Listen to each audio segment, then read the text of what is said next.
बिस्मिल्लाहिर्रहमानिर्रहीम। अस्सलाम वालेकुम स्टूडेंट्स, कैसे हैं सब लोग। उम्मीद करता हूँ सब लोग खैरियत से होंगे। Welcome to Falcon Academy. आज इस वीडियो में आपके साथ शेयर करने जा रहे हैं EDU 410 teaching of literacy skills के असाइनमेंट नंबर 1 का सोल्यूशन है।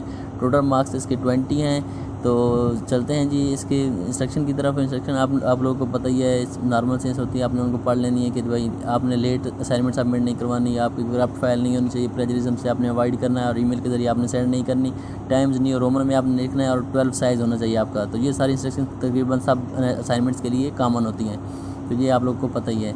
तो चलते हैं इसके आंसर की तरफ। तमाम दोस्तों से गुजारिश है कि चैनल को सब्सक्राइब कर लिया करें।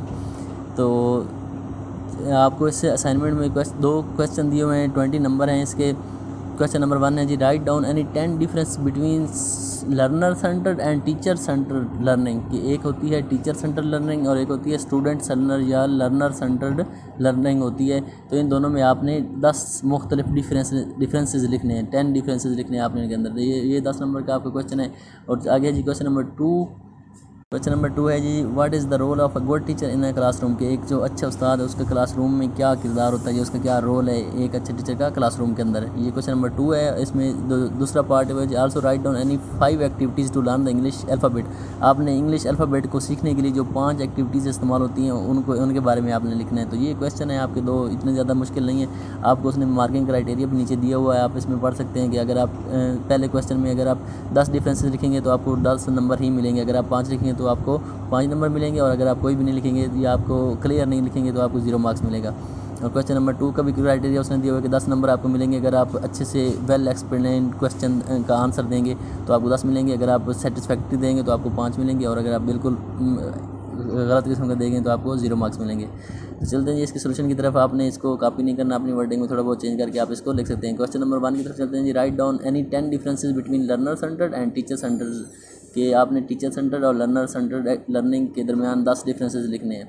तो इसका आंसर है जी, the main difference between teacher centre and learner centre approach is that in teacher centre approach students focus is completely on the teacher. कि जो टीचर सेंटर अप्रोच होती है उसमें जो फोकस होता है ना वो टीचर पे होता है, और जो लर्नर सेंटर होती है उस पर जो फोकस होता है वो लर्नर पे होता है। सिंपल सी नाम से ज़हर है, आप नाम से इसको पहचान कर लेनी है। आप ये ऊपर वाला बेशक लिखें ना लिखें, ये ज़्यादा ज़रूरी नहीं है। ये मैंने अपनी तरफ से आपके लिए एक इंट्रोडक्शन बनाया है। आपका जो मेन क्वेश्चन का आंसर है वो आपका इस चार्ट की शक्ल में ये 10 डिफरेंसेस मैंने लिखी। आप सिर्फ ये भी लिख लें तो बहुत है, लेकिन अगर आप ये इंट्रोडक्शन पहले थोड़ा बहुत लिखना चाहते हैं तो वो आपकी मर्ज़ी है, वो आप लिख सकते हैं। लेकिन मेन आपका जो आंसर है वो ये है कि आपने स्टूडेंट सेंटर को एक साइड पर लिखना है और टीचर सेंटर को एक साइड पर रखना है।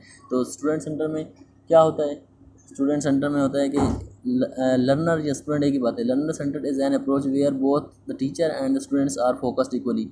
कि जो लर्नर सेंटर अप्रोच होती है ना उसमें जो टीचर और जो स्टूडेंट्स होते हैं दोनों पे इक्वली फोकस किया जाता है, दोनों को इक्वली इंपॉर्टेंस दी जाती है। और जो टीचर सेंटर होता है इसमें teacher centre approach is an approach that encourage student to completely focus on their teachers. लेकिन जो टीचर सेंटर अप्रोच होता है उसमें जो सारा फोकस होता है वो टीचर पे होता है। और जो दूसरा फ़र्क है जी, student to student and student to teacher calibration is allowed. इसमें कैलिब्रेशन आपस में बातचीत अलाउ होती है जो स्टूडेंट सेंटर होता है। लेकिन जो टीचर सेंटर होता है उसमें teacher task and student are to listen. इसमें टीचर को बोलना होता है और स्टूडेंट्स को सुनना होता है, और वो एक दूसरे से क्वेश्चन नहीं कर सकते। तो ये दूसरा डिफरेंस है। तीसरा कम्युनिकेशन इज़ इनकरेज। जो स्टूडेंट सेंटर होता है उसमें जो कम्युनिकेशन है उसको इनकरेज किया जाता है, लेकिन जो टीचर सेंटर होता है उसमें स्टूडेंट्स को साइलेंट रहना होता है, वो बोल नहीं सकते या वो क्वेश्चन नहीं कर सकते। और जो चौथा फ़र्क है वो है students are free to self expression की आज़ादी होती है स्टूडेंट सेंटर में स्टूडेंट्स को, और जो टीचर सेंटर है उसमें उनको आज़ादी नहीं होती, वो आप अपनी जो अपने आप को एक्सप्रेस नहीं कर सकते। और पांचवा है students are free to ask question की आज़ादी होती है स्टूडेंट सेंटर में, और टीचर सेंटर में उनको अलाउ नहीं होता क्वेश्चन पूछना। आगे जी छठा है जी, क्लासरूम एनवायरनमेंट इज़ नॉइसी। जब स्टूडेंट सेंटर होगा तो नॉइसी होगा क्लासरूम का एनवायरनमेंट, लेकिन जब टीचर सेंटर होगा टीचर की कमांड होगी तो स्ट्रिक्ट एनवायरनमेंट होगा आपके क्लासरूम का। आगे नेक्स्ट है जी, फोकस ऑन स्टूडेंट डिज़ायर। जो स्टूडेंट सेंटर होता है उसमें स्टूडेंट डिज़ायर्स पे फोकस होता है, और जो टीचर सेंटर उसमें टीचर्स की डिज़ायर पे फोकस होता है। आगे जी, students point of view is important है। इसमें स्टूडेंट्स का जो पॉइंट ऑफ व्यू होता है वो इंपॉर्टेंट होता है। और इसके बारे में जो टीचर सेंटर है उसमें टीचर के पॉइंट ऑफ व्यू को इंपॉर्टेंस दी जाती है। आगे जी, लो डिसिप्लिन होता है। जब स्टूडेंट्स की मर्ज़ी चलेगी तो साफ ज़ाहिर सी बात है डिसिप्लिन लो ही होगा, और जो टीचर की मर्ज़ी चलेगी तो डिसिप्लिन हाई होगा। तो और 10वां जो है, स्टूडेंट पर्सपेक्टिव इज़ इंपॉर्टेंट। जो स्टूडेंट्स का पर्सपेक्टिव है या जो राय है वो इंपॉर्टेंट होती है, और जबकि जो टीचर सेंटर है उसमें टीचर्स का पर्सपेक्टिव या जो उसकी राय होती है वो इंपॉर्टेंट होती है। तो ये आपके 10 डिफरेंसेस हैं। आपने ये 10 डिफरेंसेस लिख लेने हैं कि टीचर सेंटर और स्टूडेंट सेंटर में क्या फ़र्क होता है। तो इसी तरह क्वेश्चन नंबर 1 आपका सॉल्व हो जाएगा। आगे है जी question number 2, what is the role of a good teacher in the classroom.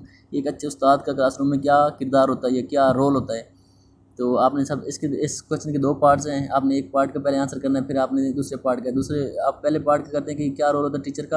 A teacher imparts knowledge, good values, tradition, modern day challenges and way to resolve them within students. कि जो teacher है उसका काम है कि वो knowledge को impart करे, गुड वैल्यूज़ जो हैं, जो ट्रेडिशंस हैं और जो मॉडर्न चैलेंजेस हैं उनको सॉल्व करने का या उनके बारे में जो तालीम है वो नॉलेज इम्पार्ट करे, लोग स्टूडेंट्स को पढ़ाए, उनके अंदर गुड वैल्यूज़ को प्रमोट करे, उनकी ट्रेडिशन को प्रमोट करे और जो आजकल के मॉडर्न दौर के जो आजकल के चैलेंजेस हैं उनके बारे में अपने स्टूडेंट्स को पढ़ाए। तो ये एक अच्छे टीचर का रोल होता है आजकल के क्लासरूम में। Good teacher is an asset to the students. जो एक अच्छा उस्ताद होता है वो किसी भी अपने जो उसके तालिब इल्म होते हैं उनके लिए एक रोल मॉडल होता है, एक एसेट होता है, कीमती असासा होता है। Should be impartial, he should must treat all students equally. जो एक अच्छा उस्ताद होता है वो तमाम स्टूडेंट्स को इक्वली ट्रीट करता है। The primary role of the teacher is to deliver classroom instruction that help students learn.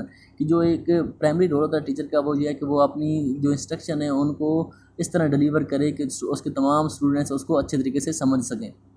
आगे है जी, to accomplish this teacher must prepare effective lessons, grade students work and offer feedback, manage classroom material.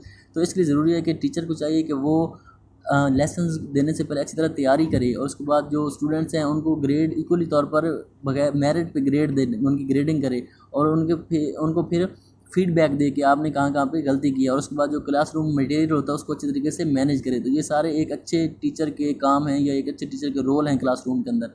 Productive navigate the curriculum and cooperate with other staff. है उसकी चाहिए कि वो जो निसाब है उस पर भी तवज्जो दे और दूसरे स्टाफ के साथ भी तामन करे। तो ये सारे एक अच्छे टीचर के क्लासरूम के अंदर रोल्स होते हैं। तो ये आपका क्वेश्चन नंबर 2 का पार्ट 1 था। आगे है जी पार्ट 2 है 5 activities to learn the English alphabet. के इंग्लिश अल्फ़ाबेट को सीखने के लिए 5 कौन सी एक्टिविटीज़ यूज़ होती हैं। Following are the activities for learning English alphabet. ये नीचे दी हुई है 5 एक्टिविटी। एक है मास्टरी बैग, पहली एक्टिविटी है। दूसरी गैस द लेटर, आपने लेटर की पहचान करनी है। तीसरा है जी साउंड कप्स एक एक्टिविटी है। उसके बाद अल्फ़ा बोर्ड एक एक्टिविटी है। उसके बाद हिडन लेटर्स। ये 5 एक्टिविटीज़ हैं जिनको इस्तेमाल करके हम इंग्लिश अल्फ़ाबेट्स सीख सकते हैं। आपने इनके बारे में थोड़ा बहुत पढ़ लेना। बेशक अगर आप इनके सिर्फ नाम भी लिख लें तो काफ़ी होगा, लेकिन अगर आप फुल नंबर लेने चाहते हैं तो आपने इनका थोड़ा इंट्रोडक्शन भी करवाना है। कि जैसे मस्ट बैग क्या है जी, this is one of the easiest alphabet games for kids and does not require much preparation. कि ये एक आसान सी अल्फ़ाबेट गेम्स है और बच्चों के लिए गेम डिज़ाइन की होती है और इसमें ज़्यादा प्रिपरेशन की ज़रूरत नहीं होती। तो इसमें होता क्या है, ये सारा नीचे लिखा हुआ है, आप देख सकते हैं। आगे जी गैस द लेटर क्या है कि आपने बच्चों को, ये भी एक गेम है, ये एक एक्टिविटी है। टीचर आपने बच्चों से गैस करवाने हैं कि आपकी कौन से लेटर्स हैं। और आगे साउंड कप्स है, ये भी एक गेम है अल्फ़ाबेट को यूज़ करने की। The alphabet game for kids require the use of 26 cups and objects. तो ये सारे मुख्तलिफ 4-5 किस्म की गेम्स हैं जो कि यूज़ होती है। ये एक्टिविटीज़ हैं जो कि यूज़ होती हैं स्टूडेंट्स के लिए कि वो इंग्लिश के अल्फ़ाबेट्स सीख सकें। तो ये थी आपकी असाइनमेंट नंबर 1 का सोल्यूशन। आपके लिए एक आइडियल किस्म का सोल्यूशन मैंने पेश किया है। कोशिश करें इसमें से थोड़ी बहुत वर्डिंग चेंज करके आप लिख सकते हैं। इसको हूबहू आपने कापी बिल्कुल नहीं करना। बहुत आसान सी असाइनमेंट है। अपनी दुआओं में याद रखिएगा। अपना ख्याल रखें। अल्लाह हाफ़िज़।